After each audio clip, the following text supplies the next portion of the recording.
Hi, my name's Natasha. Welcome to this PTE Practice Test. In this video, you'll get the opportunity to answer PTE questions and then I'll explain the answers to you. This video covers a variety of question types from all three sections of the test: speaking and writing, reading, and listening.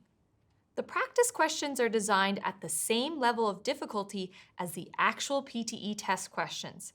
And for each question, there will be an overview, practice, and answer explanations. If you've never taken a PTE test before, then don't worry. This video gives you a great overview of the test, and you have the chance to practice yourself. Okay, let's begin with questions from the PTE Speaking and Writing section. The speaking and writing section is the longest part of the test. This section mainly tests your speaking and writing skills, but you may also have to use other skills like reading or listening. In this video, we're going to focus on 4 speaking question types. The first of these is read aloud. This question counts for both your speaking and reading communicative skill scores. Here's what it looks like. On the screen, you'll see instructions, the recording status box, and a short paragraph which you need to read aloud once the recording timer begins. You'll have between 30 and 40 seconds to read the text and think about how you'll read the text aloud. The recording status counts down this time until you have to start speaking. You'll hear a short tone like this, and after that, the microphone opens and you need to start speaking. Don't start speaking before the microphone opens because it won't be recorded. You should read the paragraph aloud as clearly and as naturally as you can. Read aloud has partial scoring. You get points depending on how well you do based on 3 criteria. Content, you need to read the text exactly as it's written. Pronunciation, you need to say the words clearly and correctly and use correct stress and intonation. And fluency, you need to read the text smoothly, pausing in appropriate places and avoid hesitating too much. Now, it's time for you to try one. Remember to use the preparation time to go through the text. Then after the tone, speak clearly and fluently. The preparation time starts now.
How did you go with this first question?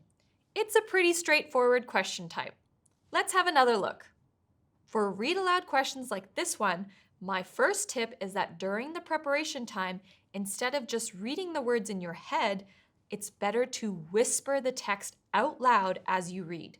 Whispering aloud helps you prepare to speak and also helps you check your pronunciation of difficult words. The first sentence reads, "Living in Victoria's Goulburn Valley is pretty good." Some words like Goulburn might be challenging to pronounce, so you may want to say them a few times. You can also check your word stress is correct on words with more than one syllable, like the word Victoria's, where the stress needs to be on the second syllable. Another tip during your prep time is to try to notice punctuation such as commas and full stops. Using small pauses where this punctuation occurs will help you read fluently and naturally, and as a result, increase your score. Let's listen to a high-scoring sample answer to this question. Living in Victoria's Goulburn Valley is pretty good. There's lots of space, fresh country air, and then there's the fruit, which this part of the country is famous for. But now many of the local farmers are struggling because it is cheaper to import fruit from overseas than it is to grow it locally. Does that sound like what you said? The speaker here has done a pretty good job with content. She didn't skip, change, or add any words. Also, did you notice that the speaker pronounced the words well with correct stress, pauses, and intonation? Listen again to the second sentence. As you listen, notice how the pauses match both the meaning of the text and the punctuation. She pauses where there are commas and also briefly at the end of the sentence. Listen carefully. There's lots of space, fresh country air, and then there's the fruit, which this part of the country is famous for. So I think this candidate has done quite a good job and has probably scored quite well in the 3 areas of content, pronunciation, and fluency. Use your preparation time effectively and you can score well in these areas too. And if you need help with your pronunciation, sign up for a free trial at E2 Test Prep. You'll get access to lots of practice activities, and you can also join pronunciation live classes where you can learn from an expert teacher to improve your pronunciation. Let's move on to the next question type, repeat sentence. In this task, you'll hear a sentence once only, and then you need to say it. When the audio of the sentence finishes, the microphone opens immediately. There's no beep or tone, so make sure you start talking into the microphone as soon as it opens. Like in Read Aloud, you'll get points for content, pronunciation, and fluency. Try to repeat exactly what you heard and be clear and accurate. So, on the screen, you can see the instructions which say, you will hear a sentence. Please repeat the sentence exactly as you hear it. You will hear the sentence only once. The first box under the instructions shows you when the audio recording will start. When it begins to play, you'll see the status or how much time is left for the audio. After the audio finishes, the microphone will open. There's a status bar in this box too. It changes to recording, and that's when you need to start speaking. Let's try answering a question now. Remember to listen for the words and pay attention to the rhythm and stress the speaker uses. Speak fluently and with correct pronunciation. Remember to repeat the sentence once the status changes to recording. Ready? Many young people are struggling to get work experience at the moment.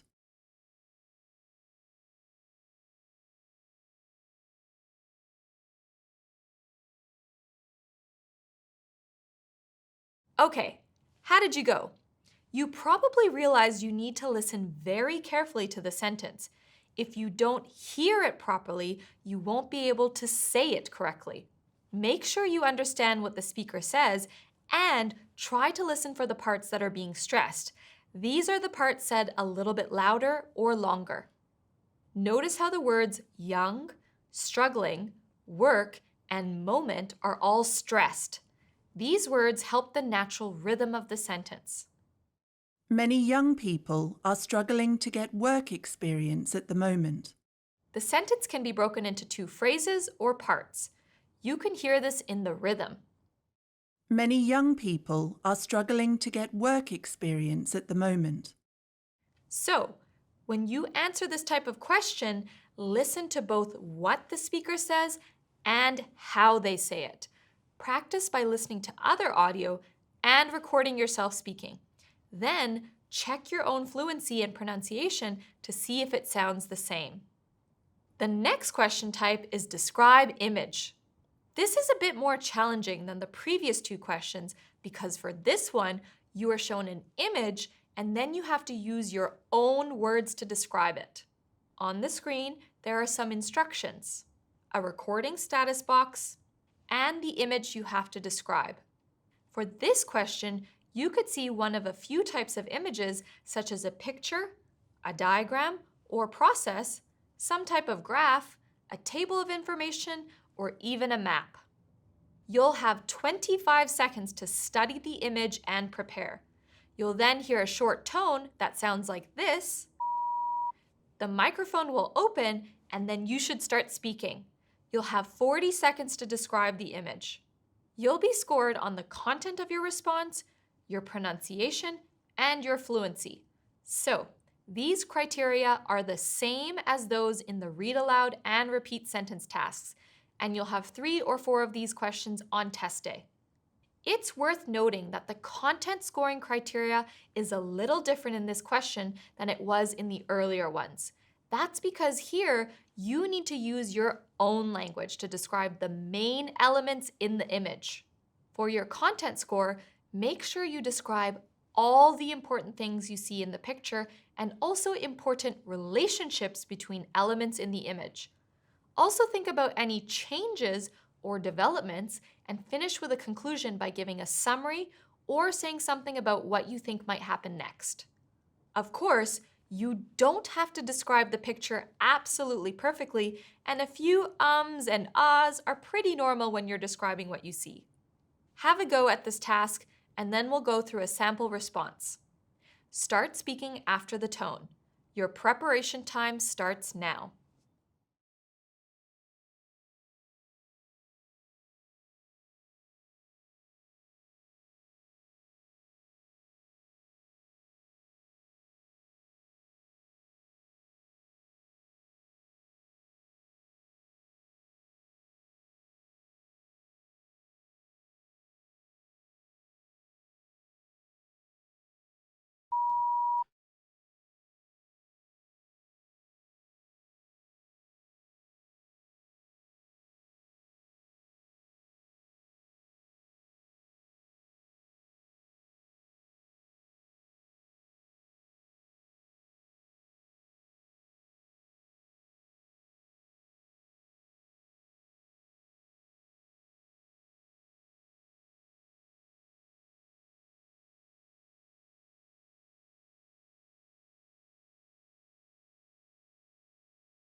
So, how did you go with that one?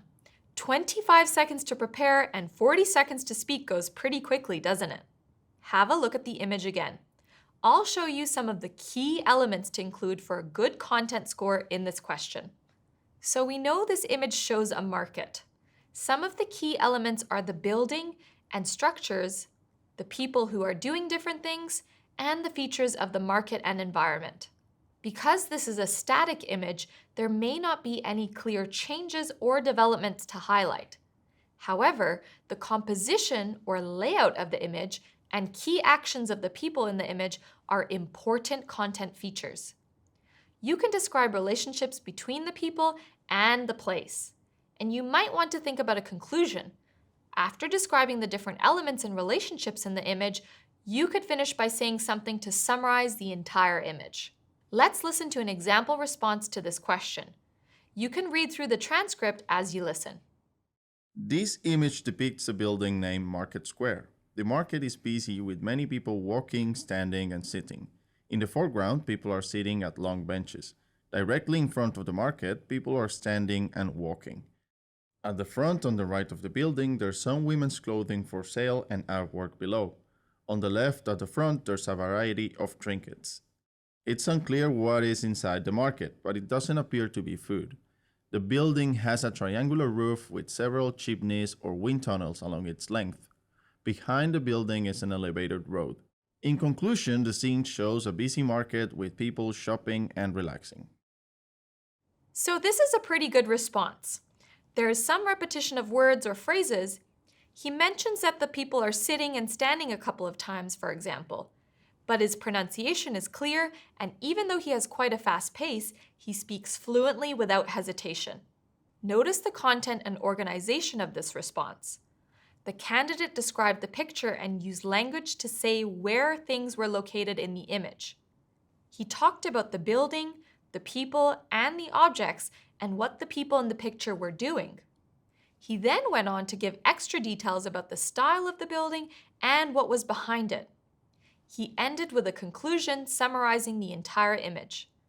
I'd recommend doing some practice with this type of question so that you can effectively use the 25-second preparation time and say everything within the 40-second speaking time. Try to find different kinds of images to practice with this too. The last question type we'll practice for the speaking and writing section is answer short question. It pretty much is what its name suggests. You'll hear a short question and you need to answer that question. You only have 10 seconds to answer, so one word or a few words is all you need to provide. For this question, you are scored on whether your answer is accurate and appropriate to the question. On the screen, you'll see instructions, an audio player, and a recorded answer box. Sometimes this question may have an image that relates to the question, but not always. Once the question audio finishes playing, the microphone opens and you need to say your answer immediately. Okay, are you ready to have a go at this task yourself? Remember, you don't need to answer in a full sentence. One word or a few words is all you need. You won't have time for more. Have a go and then we'll go through it together. Ready? Here's the question. What is the name of the emergency vehicle that takes sick people to hospital?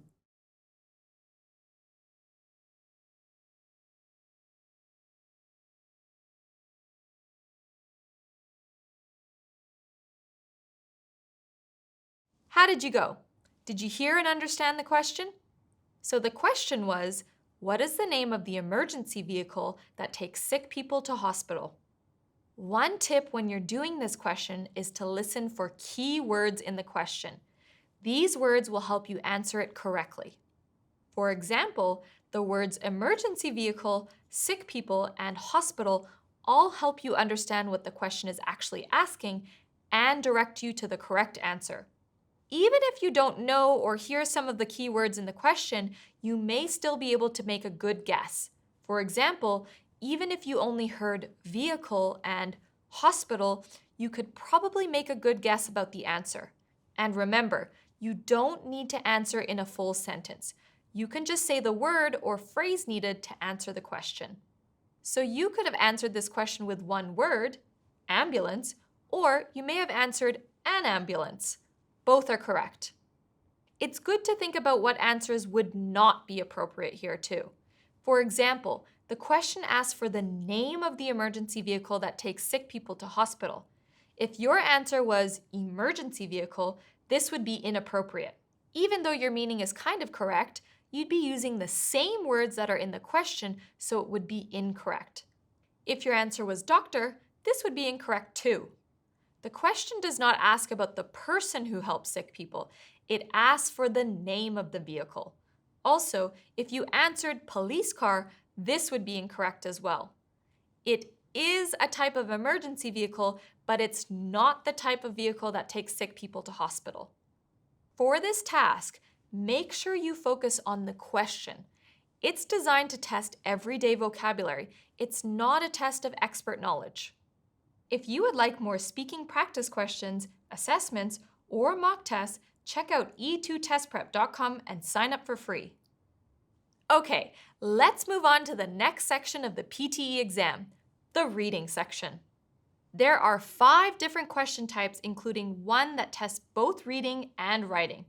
This part of the test takes 29 to 30 minutes on test day. The first question type we're looking at is called multiple choice, multiple answers. For this question, you'll read a text and then you'll answer a multiple choice question about the information in the text by selecting more than one response from a list. You need to select all the options that are correct, so make sure you pick more than one answer option.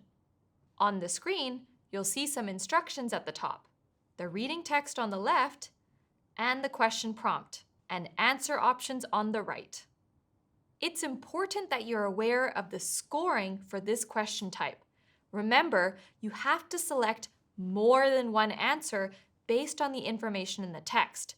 You get 1 point for each correct answer choice, but you lose a point for every incorrect choice until you reach 0.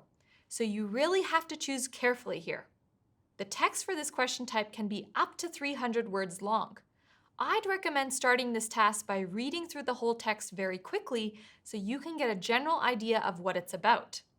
Then read the question and look at the answer options as you look for the details in the text. As you go through each answer, try to look for words that are the same in the text and the options, or words that have the same or similar meaning. It's also helpful to think about which options are incorrect. This helps you find the correct answers. So now it's your turn. You should take about 2 to 3 minutes on this question type. Good luck!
How is that? As I mentioned, you have to eliminate the incorrect answers and select the correct ones. You're trying to choose the answers that say the same thing as what's in the text. But remember, the option wording and the text wording are not going to be exactly the same. Let's have a look at the answers. Okay, we know from the instructions that the topic is light pollution. And we know from the question that we need to find the problems with light pollution based on what's in the text. There are 5 possible problems in the options list, and we know that more than one is correct. So the first option says, health problems in humans. So you need to look for information in the text about health problems and about humans or people. If you look at this paragraph, it says something about people spending money and creating pollution, but it doesn't say anything about health. You need to keep looking. Here, it says light pollution can have a serious effect on people's health. Right, so that's talking about health problems. It's saying the same thing as option 1, isn't it? This option is correct. The second option says people sleeping longer. And here it says something about sleeping. It says sleep problems are one major issue. So it is saying something about sleep and problems, but it's not actually saying anything about sleeping longer. This option is incorrect. Okay, let's look at the next one. The question reads, problems with light pollution include trees dying. Did you find the bit in the text about trees? It's here and it says, some trees may not react to seasons in the normal way. So it's saying trees are not reacting normally, but that doesn't mean that the trees are dying, right? This option can also be eliminated. So we found one correct option and 2 incorrect ones. That must mean that at least one of the remaining 2 options is correct. So option 4 says, people not getting enough energy. Here's where the text mentions people and energy. It says, some cities are asking people to turn off their lights to save energy. So here it's saying people will use less energy, but it's not saying this is a problem due to light pollution. This option is incorrect. One more to check. The last answer is, problems with light pollution include birds getting lost. Did you find the bit in the text about birds? It's here, and it says, light can affect birds too and make them lose their way when they are migrating. That has the same meaning as option 5. This option is also correct. So for this particular question, there are 2 correct answers, the first and 5th options. How did you go? Did you choose the 2 correct options and eliminate the 3 incorrect ones? One strategy is to try selecting all the answers you think are correct. Or you might want to be more careful and only choose the answers you're really sure about. Decide which approach works best for you. Remember, you can get access to more multiple choice, choose multiple answer practice questions at e2testprep.com. Sign up for free today. So the next reading question for this practice test will be fill in the blanks. In this task, you'll read a text that has some words missing from it. You have to select the correct words to complete the text. Here's what it looks like. You'll see the instructions and a short reading passage with some gaps in the sentences. At the bottom is a box with a list of words that you'll use to fill in the blanks in the text. You can drag and drop the word into the right place. Notice that there are more words in this box than there are gaps, so you'll have to choose the correct word carefully. You'll receive a point for each correct word in each blank, and you'll see 4 to 5 of these questions on test day. So, this task is pretty straightforward, but you do have to think about a few things when you're choosing the correct word for each blank.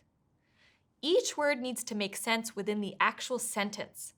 The meaning has to make sense, and the word has to fit grammatically. For example, you might find a blank that might be a noun, not an adjective. Okay, try this question yourself, and then I'll take you through the answers. You should spend up to 2 minutes on this.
Okay, how did you go?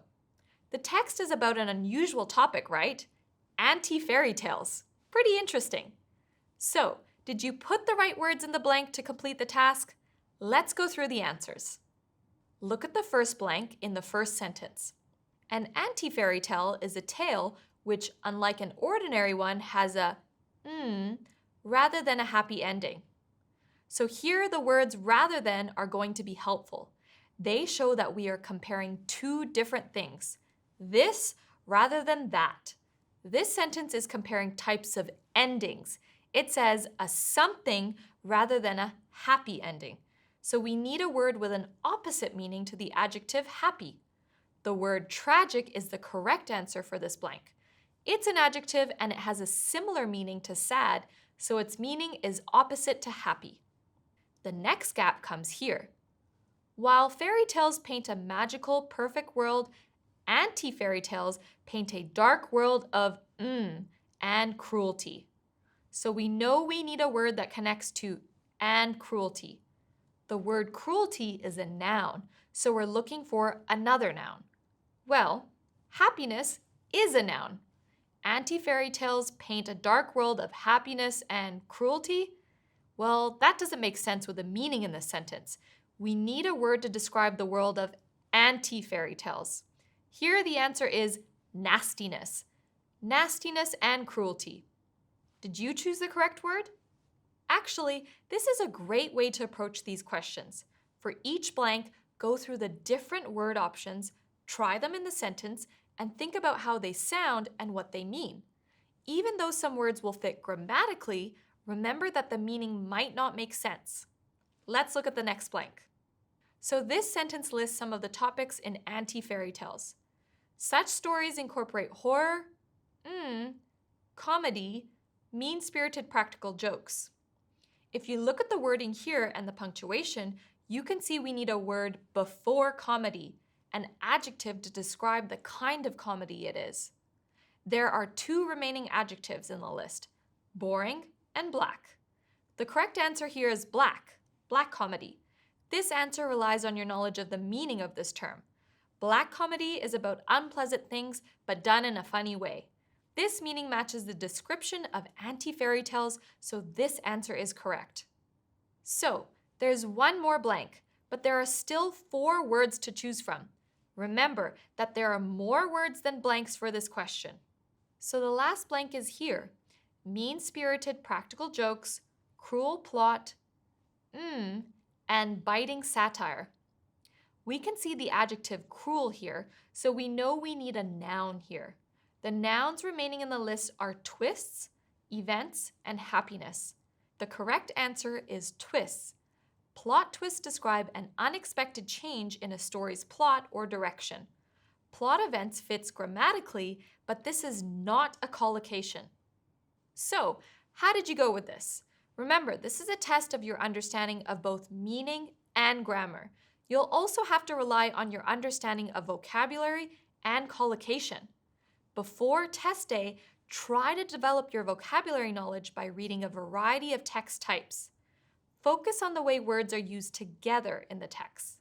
And if you'd like more opportunities to practice fill-in-the-blanks questions, head on over to E2 Test Prep and sign up for our free trial. Okay, we have one last type of question to look at in the reading section. It's multiple choice, single answer. For this question type, you'll read a text and answer a multiple choice question by selecting one correct answer from a set of options. This question is pretty similar to the multiple choice, multiple answers question, but the reading passage is usually shorter. You'll have 1 or 2 of these questions in the test. Here's what it looks like. You can see the reading text on the left and the instructions and question on the right. In the instructions, it tells you only one response is correct. Below the instructions is the task question, and under that are 5 options. Make sure you read the question carefully to understand what kind of information you need to find. The question might ask about the general topic of the reading text, or you might be asked to find a specific detail in the text. You could also be asked a question about the purpose of the text. so make sure you understand what kind of information you're looking for. Are you ready to try this? Have a go. Try to answer in 1 to 1.5 minutes. Then I'll talk you through the answer.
Right. How was that? Was it helpful to read and understand the question before you read the passage? Let's look at the answer. Look at the first option. They were lost.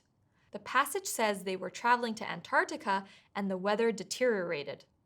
But there's nothing in the text about the men being lost. This option is incorrect, so we can eliminate it. The second option is the ship was stuck in ice. Here is something about ice. It says, the Endurance was trapped in ice and the crew had to abandon the ship. Okay, this sounds like what the question is asking about, but it does rely on your ability to understand meaning from different wording. This sentence talks about the Endurance, which we know from earlier in the passage is the name of the ship. It says it was trapped in ice. Here, the word trapped has pretty much the same meaning as stuck. The sentence also says the crew had to abandon. The meaning is the same as the option, even though the words are different. Crew is a word used to describe the people working on a ship, and abandon is another word that means leave. So this option is saying that the men had to leave the ship. This is the correct answer. When you're taking the test, you might find the correct answer in the first or second options, but it's always important that you check all the options to confirm that your choice is correct. Look at the third option. The ship was destroyed. Notice that this happened after the men left the ship. It's not the reason why they left the ship, so this option is not correct. And that is the same reason why option 4 is not correct. The last option says, due to bad weather. You can see that there is no direct link between the weather deteriorating and the men leaving the ship. This option is incorrect. So, this question really tests your understanding of a text. The strategy of checking each response and eliminating ones that don't match the meaning is a good way to be confident in the option choice you make on test day. So try to give yourself time to check every option well. That's the end of the reading part of the test. We're now going to move on to the third and final part of the test, listening. The listening questions are based on audio or video clips. They will begin to play automatically, and you only hear each audio or video clip once. There's a lot to listen for when you're doing this part of the test, but you are allowed to take notes. I strongly recommend you do this because your notes will help you keep track of all the information you're listening for in order to answer the questions. The first listening question we're looking at today is multiple choice, multiple answers. We already looked at a task that's pretty similar in the reading section. Here, you'll listen to a recording rather than read a text. You'll only hear the recording once.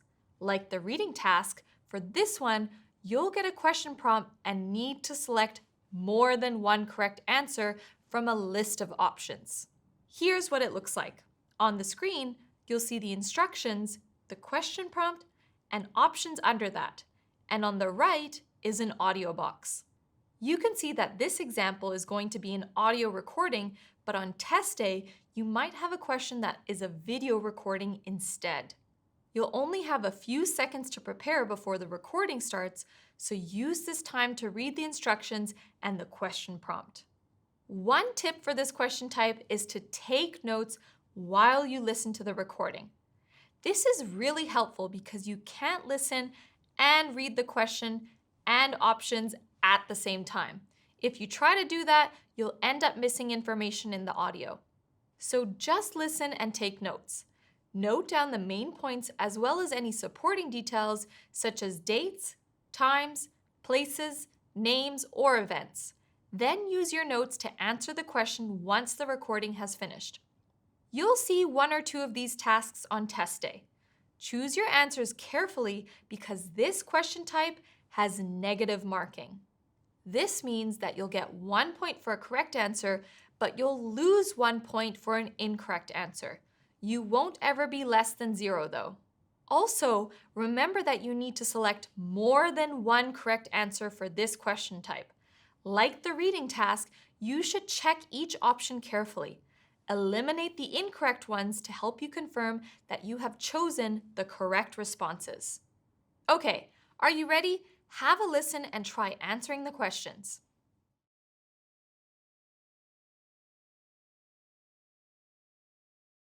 Pamela Lyndon Travers was born in Queensland, Australia in 1899 and lived well into her 90s.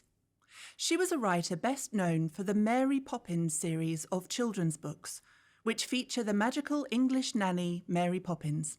In her early career, Travers worked briefly as a secretary, then a touring actress, before becoming a writer for various Australian publications. After moving to England in 1924, aged 25, she wrote the first Mary Poppins book, going on to write 7 more over the ensuing years. The books were extremely popular and were especially loved by the daughter of Walt Disney. From the 1940s, Disney attempted many times to try and secure the rights for a movie adaptation of Mary Poppins, before finally succeeding 2 decades later. The film was released in 1964 and won many awards. A musical based on the books and film opened in 2004 in the West End, London, followed by Broadway in New York in 2006. In 2013, the film Saving Mr. Banks, based largely on the conflict between Travers and Disney, was released. This was followed in 2018 by Mary Poppins Returns, a sequel to the original movie. How was that? There's a lot of information to listen to in the recording, right? I hope you took notes that helped you to select the correct answer options. Let's go through the answers. Okay, the question asks, which of the following statements agree with what the speaker says about Mary Poppins? This is an interesting question because the name Mary Poppins is in italics. Italics are often used for titles of books and films. So even though Mary Poppins is a name, you have to listen carefully to know that the speaker is actually talking about a series of books. The speaker talks about the author's life, when she wrote the books, and their various adaptations over the years. Now look at the first option. It says, it was originally a movie and was later made into a book. Well, the audio mentioned both books and films, but which came first? Here the speaker says, from the 1940s, Disney attempted many times to try and secure the rights for a movie adaptation of Mary Poppins before finally succeeding 2 decades later. So, this tells us that Disney wanted to turn her books into a film. The option says the movie came before the book, so it is not correct. The second option is, it was a series of books that later became a movie and a musical. Here it says, the film was released in 1964 and won many awards. A musical based on the books and film opened in 2004 in the West End, London, followed by Broadway in New York in 2006. Okay, so these films and the musical all happened after the books, so this option is correct. We already knew from eliminating the first option that the movie came after the books. But when checking option 2, you still had to make sure the part about the musical is correct as well. Option 3 says the author was born in England and she later moved to Australia. The speaker says Pamela Lyndon Travers was born in Queensland, Australia, and later says after moving to England in 1924, so this option is not correct. We can eliminate it. The next option is Disney was able to quickly secure the rights to make a movie based on the book.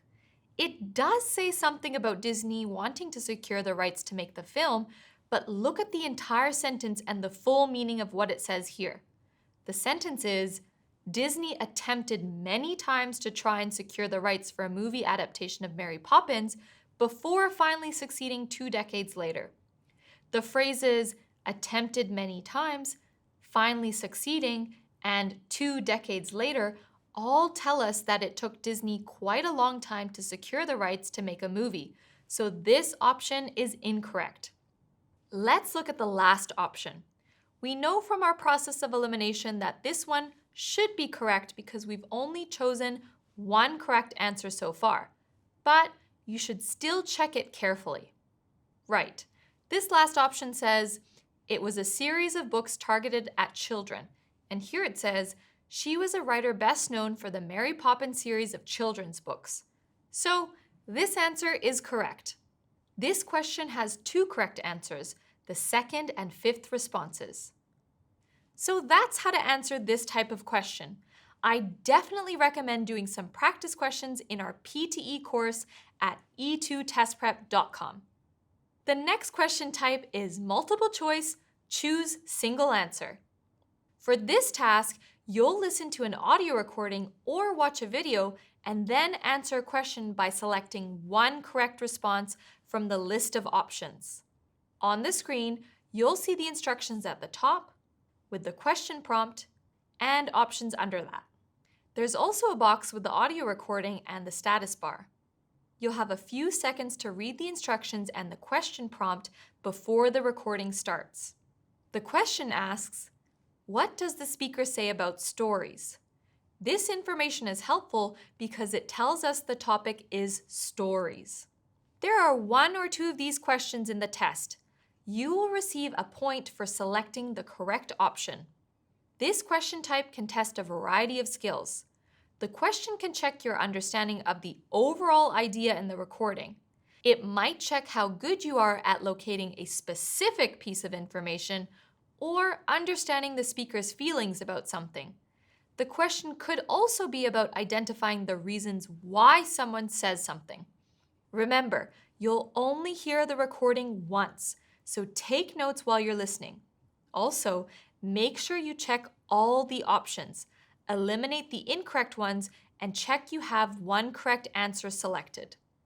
Okay, try this question for yourself, and then I'll be back to go through the answers.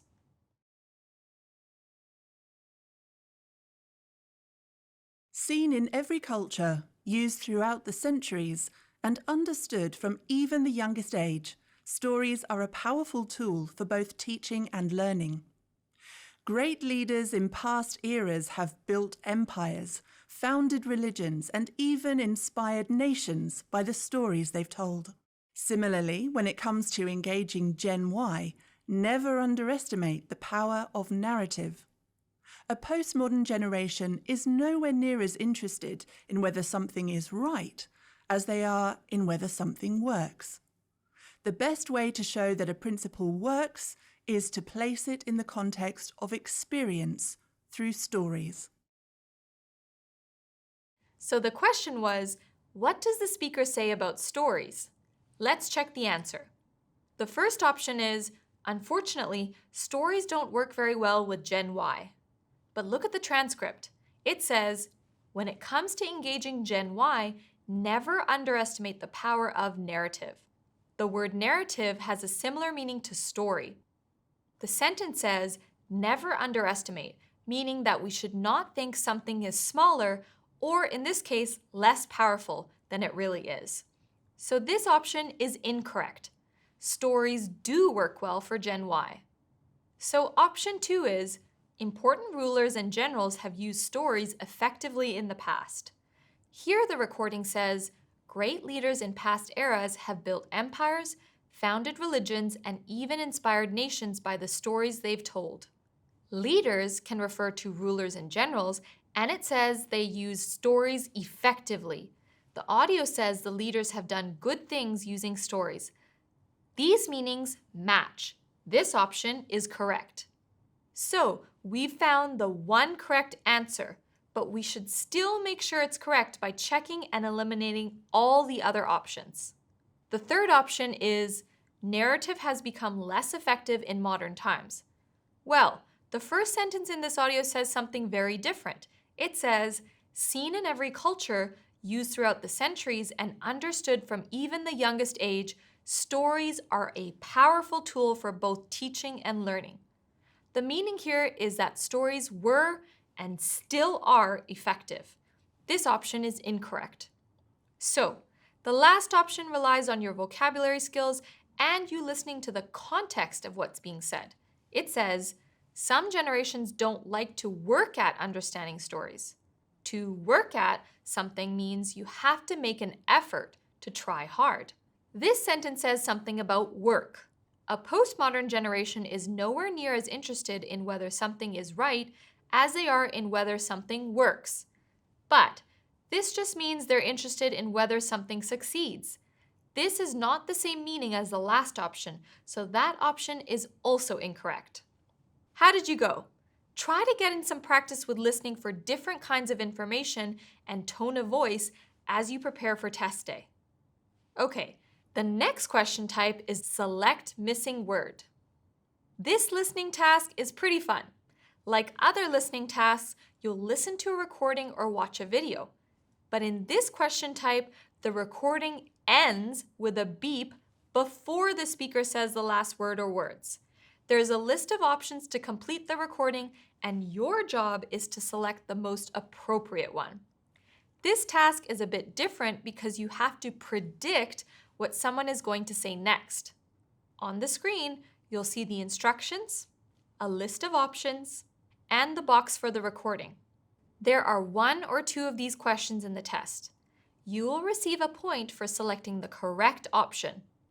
So, have a go with this question and then I'll take you through the answer. We all face multiple stresses in our daily lives. These could include clashes with family members or friends, a difficult commute, tight deadlines at work, and multiple chores at home. Most of these stresses tend to last a limited amount of time, and therefore we are able to cope with their volume and frequency. On the other hand, there are stresses known as chronic stresses, which can last for a very long or even infinite periods of time. These are factors such as being unemployed, being underemployed, having chronic or permanent health issues, or living in poverty. Those suffering from chronic stress could experience symptoms such as low energy, insomnia, and emotional withdrawal. Chronic stress has also been linked to other conditions such as depression, anxiety, heart disease, high blood pressure, and gastrointestinal problems. Therefore, it is important for anyone suffering from high levels of stress to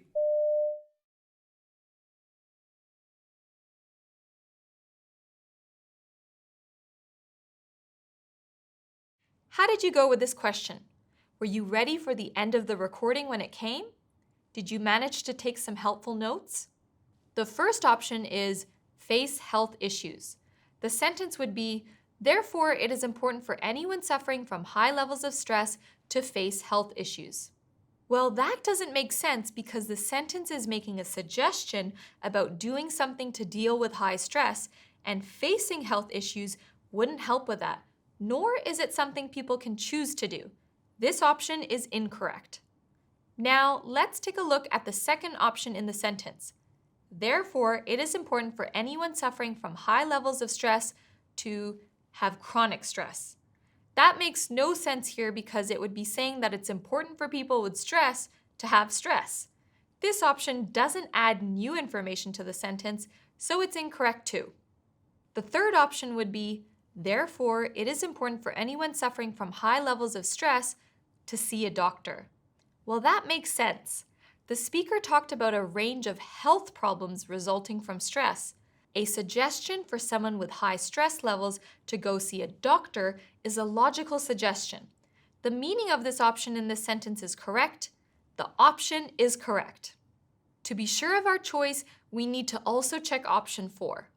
Option 4 is, therefore, it is important for anyone suffering from high levels of stress to take pain medication. The second last sentence could trip you up here. It says, chronic stress has also been linked to other conditions such as depression, anxiety, heart disease, high blood pressure, and gastrointestinal problems. So there is some mention of health conditions. But even though the speaker talks about a lot of health problems related to stress, the focus is not on pain. And so take pain medication is not appropriate for the context of this recording. This option is incorrect. Okay, after checking all the options, you can see that one fits well and the others don't work. So on test day, listen carefully to follow the main topic and the details. Then focus on the meaning of each option to eliminate the incorrect ones and find the correct one. Let's now move on to the final question type, write from dictation. This task is similar to the repeat sentence task you saw in the speaking section, but instead of saying the sentence that you hear, you have to type the sentence you hear. Let me show you. So the instructions are at the top of the screen. Notice they say that you'll hear the sentence only once. There are cut, copy, and paste buttons that you can use as you type. The audio will start and you will hear a single sentence. Your task is to type the sentence that you hear into the box. So, try to type the exact same words in the same order as the spoken sentence. After you finish typing, reread the sentence to check you didn't skip any words and check for any spelling errors. Are you ready? Listen and write.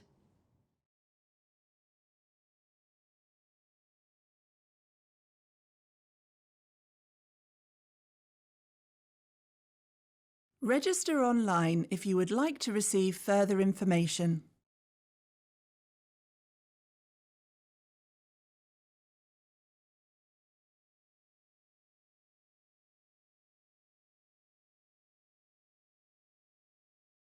Did you hear the sentence and get all of the words right?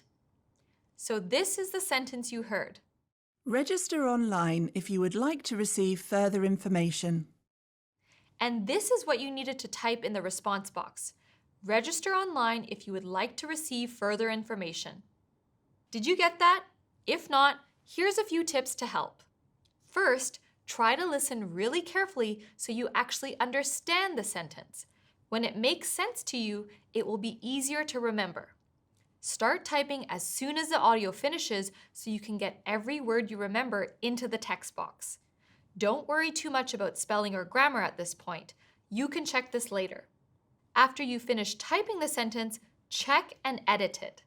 Read your sentence and make sure there are no missing words.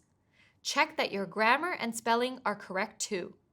And finally, remember, this is the last question type of the test and your time might be running out. So do your checking quickly before the test finishes.